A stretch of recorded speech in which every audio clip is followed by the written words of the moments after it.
All right, APCAM, so today we're doing a lab where we're going to look at the properties that are influenced by intermolecular forces. So the one we're focusing on today is evaporation. So we have four chemicals. We're going to look at their evaporation rates. We're going to do two chemicals at a time. So right in front of me I have a lab quest. We used these a couple times last year if you had me, and I have two temperature probes hooked up to it. And essentially what's going to happen is, here's the probes. I'm going to stick one in isopropyl alcohol, one in water. They're going to get wet. I'll start collecting data. I'll remove them from the liquids, and then I'll just kind of set them over the side of the sink. So the liquid is going to evaporate, and that's going to do something to the temperature, and we're going to record the temperature for 3 minutes. And then after 3 minutes, we'll kind of take a look at the graph. I'll show you what the graph looks like. We'll look at the starting temperature, we'll look at the ending temperature and get a delta T value, so a change in temperature value. Again, that's calculated T final minus T initial. And from the videos you saw leading up to this, you should have recognized, or pretty much it's quite obvious, that evaporation is a cooling process. So it's why we sweat as humans, is to cool ourselves down. And yeah, so anyways, at the same time over here, I'm going to do two other liquids, antifreeze and acetone. And I will show you what isopropyl looks like, what acetone looks like. You should know what water looks like, just like the molecular makeup, like the structural formula of them. So you'll see what those are. Antifreeze, I'm going to keep a secret, but it either has the strongest intermolecular forces or it has the weakest intermolecular forces. And based on the trends you see in changes in temperature and the initial and final temperatures, it should be obvious what antifreeze has. Okay, so I will kind of lower this so you can see a little bit of what I'm doing.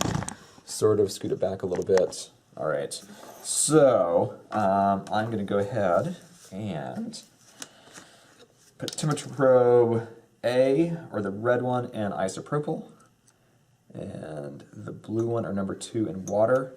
Those get wet for about 5-6 seconds. So I'm going to start collecting data. Collect. I'll collect there. There we go. Take these out. Kind of just let them drip.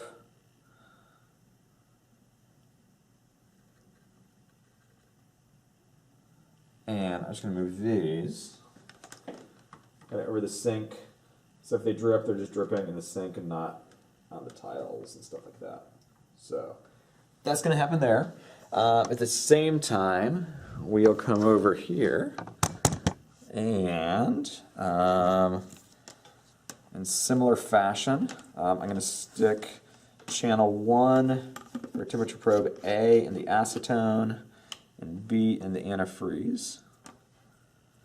And all these liquids should be pretty close to room temperature, so they should all be about the same temperature to begin with. Drop those in there. Start collecting data, take them out, let them drip.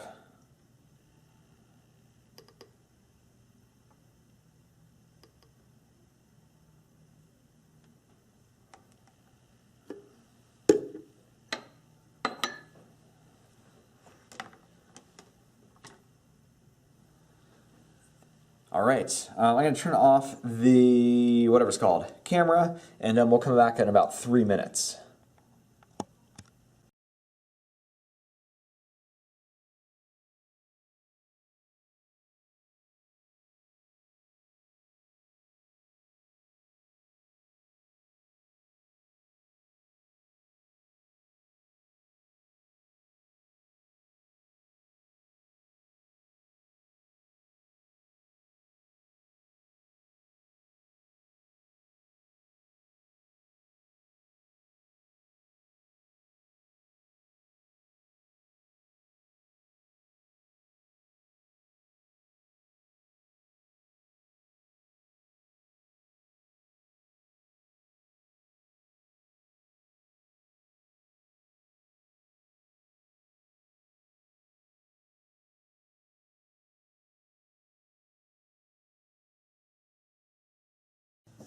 All right, so welcome back after 3 minutes. So essentially, As I pull these out, I'm going to get my temperature curves everywhere.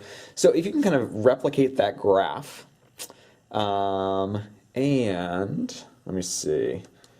I might find which is which. So the red one is the isopropyl. So red line is the isopropyl alcohol. And the blue line is water. And just do a sketch. You can pause it real quick. Just kind of sketch that out in the table that is isopropyl and water. So again, water is the blue line and isopropyl is the red line. And if I click over kind of here on the graph, so as far as I can on the left, up there at the top, you should be able to see the initial temperatures for both of them. So again, red is water, blue is isopropyl. So that's the initial temperature. And if I click over on this side of my screen, that's going to be the final temperatures. Again, red is water, blue is isopropyl.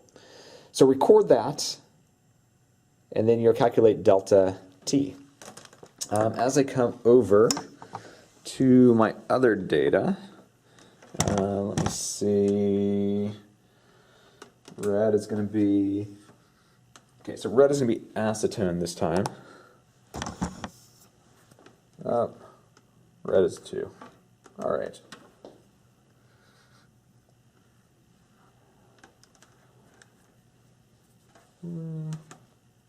Yeah, okay. So, blue, let me see my screen. So blue is the acetone and red is the antifreeze. So again, you might pause it so you can kind of sketch that graph down. Again, blue is the acetone and red is antifreeze. And I'm going to click on the far left. So my initial temperatures, I'm going to try to zoom it in a little bit. Again, red is antifreeze, blue is acetone. Let's get your initials. And I'll click on the right. And there's our final temperatures. Again, red is antifreeze, blue is acetone. And again, sketch the graph out, and you'll calculate delta T. T is T final minus T initial. So from the changes in temperature, you should be able to predict what types of intermolecular forces antifreeze has, knowing what types acetone has, isopropyl, and water. And again, by looking at those molecules, you should be able to figure out if they only have London, if they're polar and have dipole-dipole, or if they have hydrogen bonding due to the bonds that are there that would cause intermolecular forces of hydrogen bonding between two similar molecules. So anyways, that's the data. Answer the questions in the lab, front and back, and then those questions on the front should have been answered by the extra videos that were put at the beginning of the lab.